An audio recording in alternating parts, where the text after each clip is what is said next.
right, YouTube, it's Jay. So I want to take a minute and kind of evaluate where I am after 1 year of playing. And in the background, I'll have some pools so you can watch some racks. But I want to take a minute and do some serious introspection on where I am in the game. This is after 1 year of return, working on things. So lately, so I'm going to go down the categories that are on the left side of the screen: break, consistency, stroke, aim, control, strategy, leaves, and specialty shots.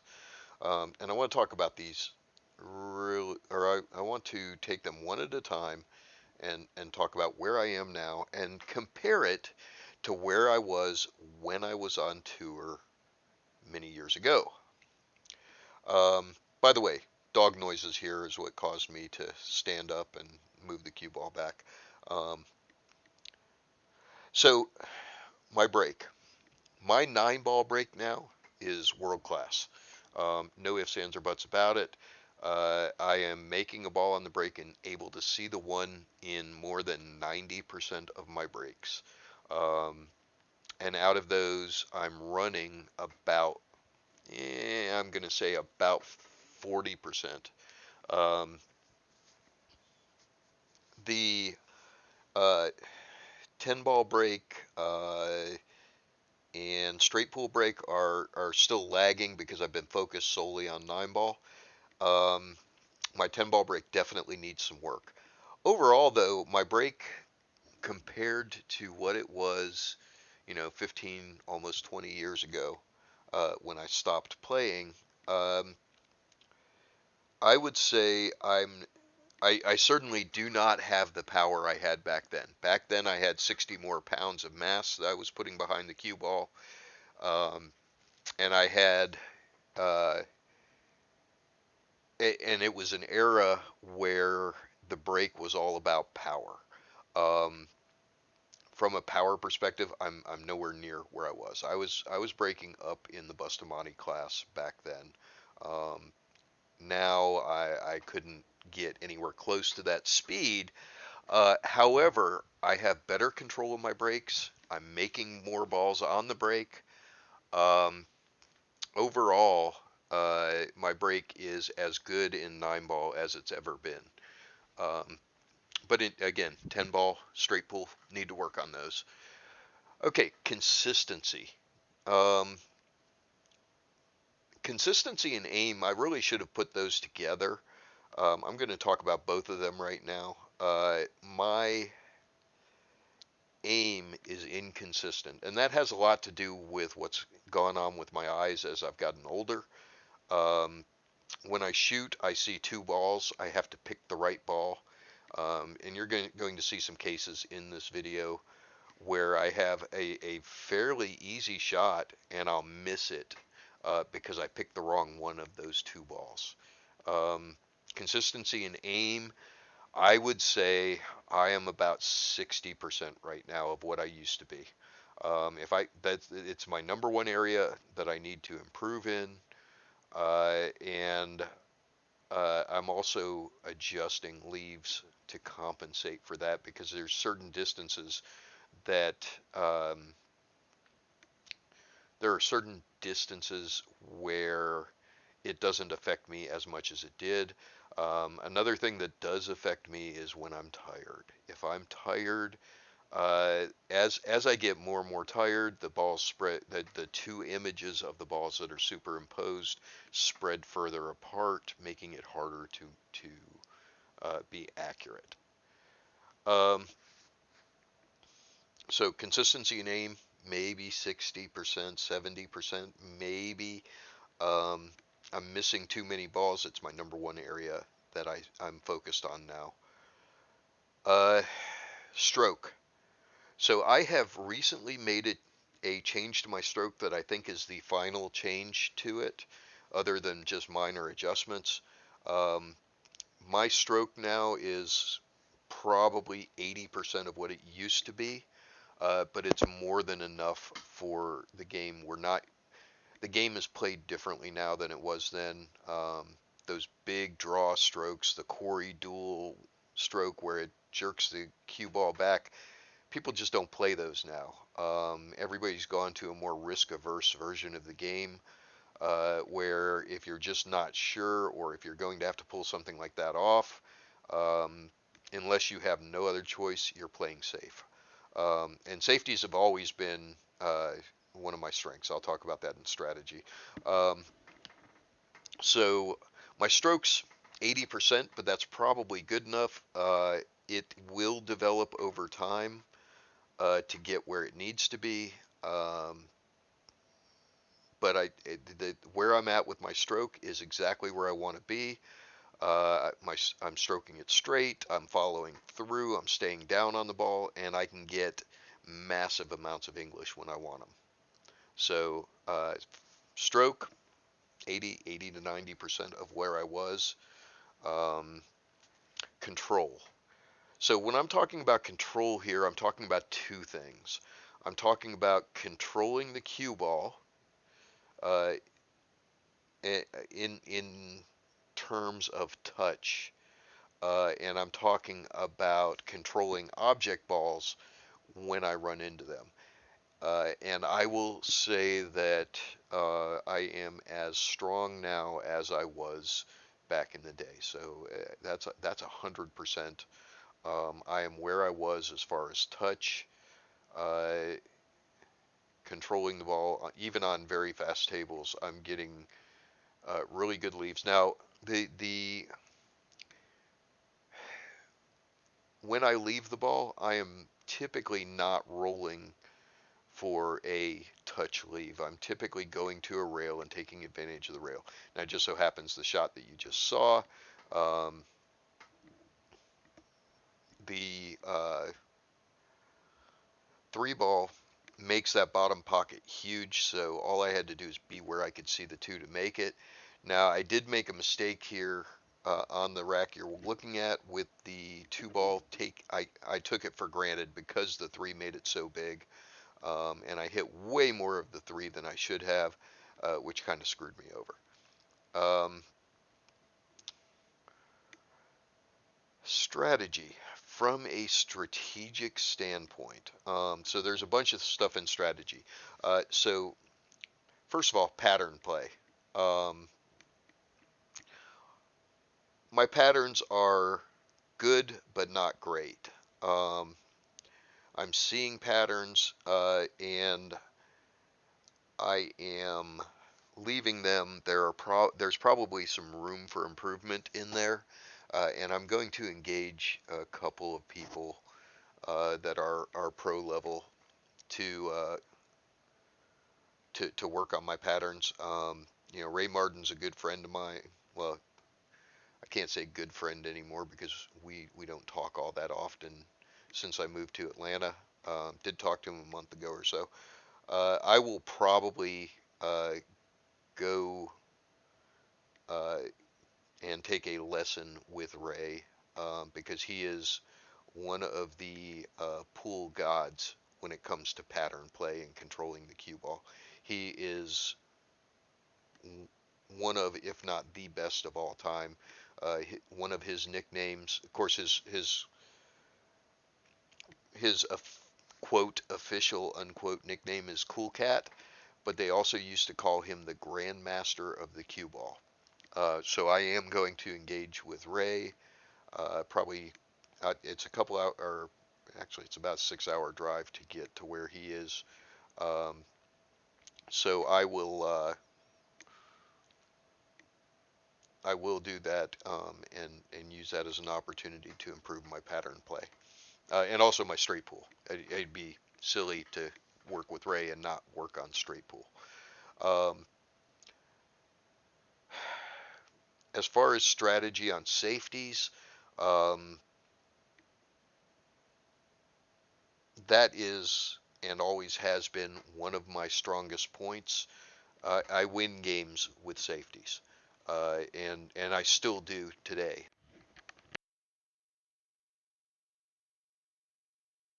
So moving on to leaves. With leaves, my leaves are on point. I'm thinking about things. I think that my leaves are probably 90% of what they used to be. I do occasionally make mistakes on leaves.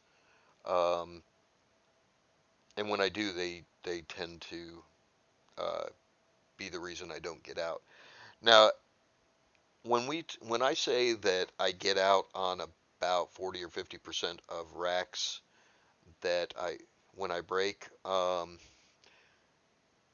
ones I don't get out on are quite often due to a bad leave. However, those bad leaves that cause me not to get out, I would say 75% of them um, are leaves where I could. They're leaves where I could play a lockdown safety. So it very rarely is it uh, a problem with a leave. Although you are going to see some in some of the background video that you're watching. Uh, 95% on my leaves. Um, specialty shots. So specialty shots, I'm talking about shots that are uh, that you see less commonly in professional play. So, for example, kicks and banks. You really don't see a lot of those. Uh, by the way, speaking about leaves, this is one of my weak points. So I sometimes try to do too much, and you're going to see that right here. The right shot here is to either slow roll the one into the side or to shoot the one in the side and draw straight across into the long rail on the right and back out for the two. Instead, I try to force this with a stun shot into the top corner. And I think that this is actually, I think that I'm actually affected here by what the pros are doing today because the pros today tend to use almost pure stun and draw.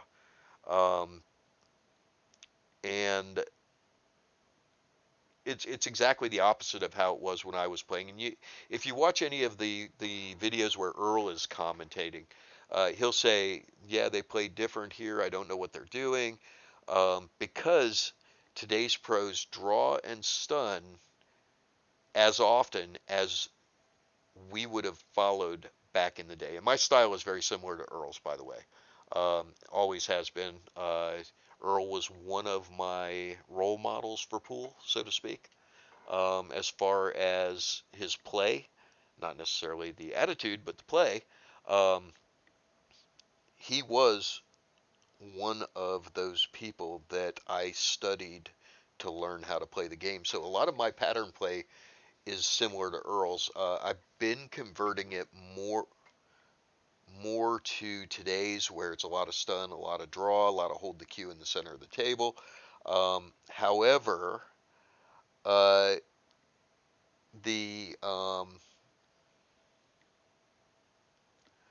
there are still places where I will follow where one of today's pros would have drawn. And that will probably always be true because I'm more interested in the line than I am in trying to play perfect position. You'll see a lot of plays, especially with the younger players, where they will draw a ball and get themselves in trouble. Where had they followed, they would have been in line the whole way. Yes, the cue ball moves more, and smaller movements tend to be better. But to me, I've always been more interested in being in line than I am in trying to play a perfect position. So anyhow, specialty shots, kicks, banks. Um, I'm probably about 90% of where I was. Um, I've got some uh, the one rail kicks. I'm not great at. I need to work on those quite a bit because I'm nowhere near as consistent with one rail kicks as I used to be. Um, two and three rail kicks, I've got those fairly down.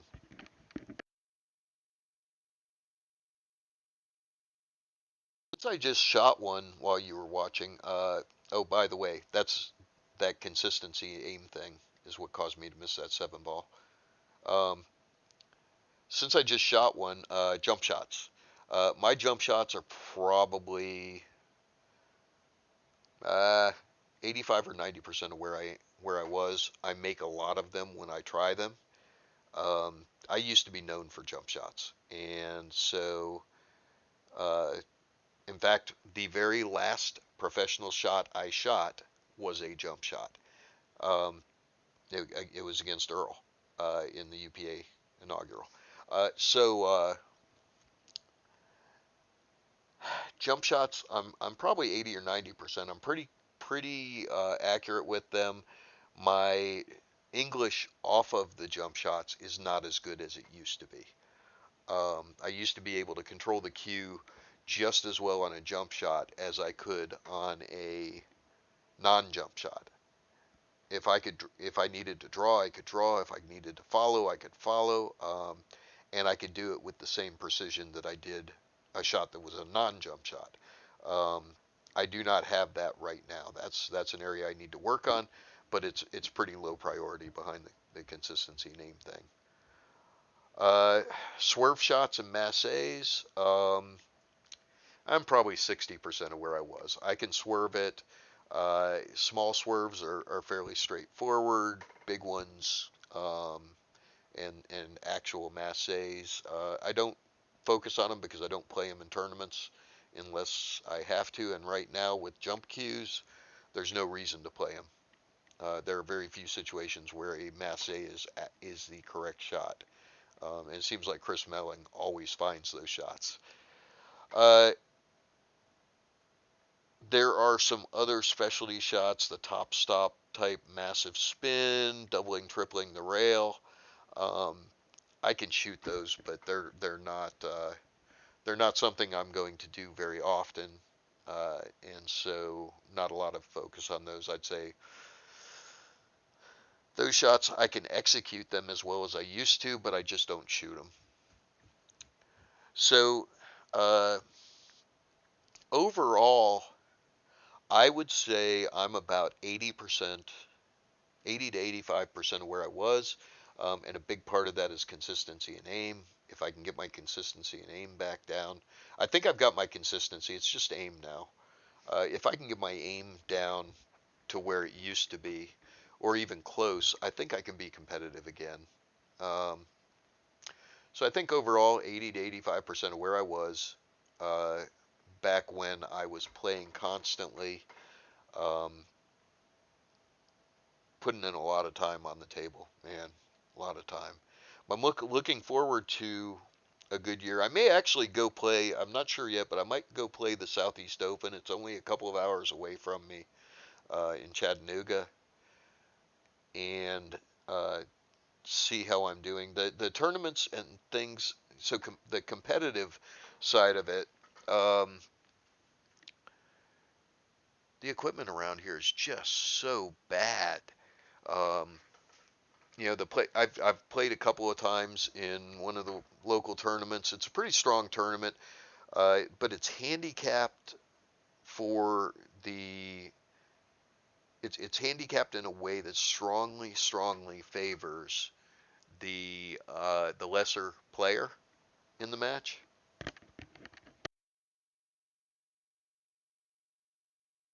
Then on top of that, I mean the tables are bad. One of the matches I played, the corner pocket, one of the nail so cheap table, one of the nails that holds the corner pocket uh, on the table had actually fallen off or had poked a hole through the pocket. And when I shot a ball in the corner pocket, the ball hit the pocket and bounced out. Um, I mean, you just don't find that in the type of play that I play. And to me, that was just the tables are so bad. I just don't even really want to play on them. I don't even want to go there and play normally. So yeah, so I don't know. I need to play something where the tables are in decent condition, like they would be on a in a pro event. I just haven't found any place to do it other than my home table. Uh, and I'll leave you with this shot.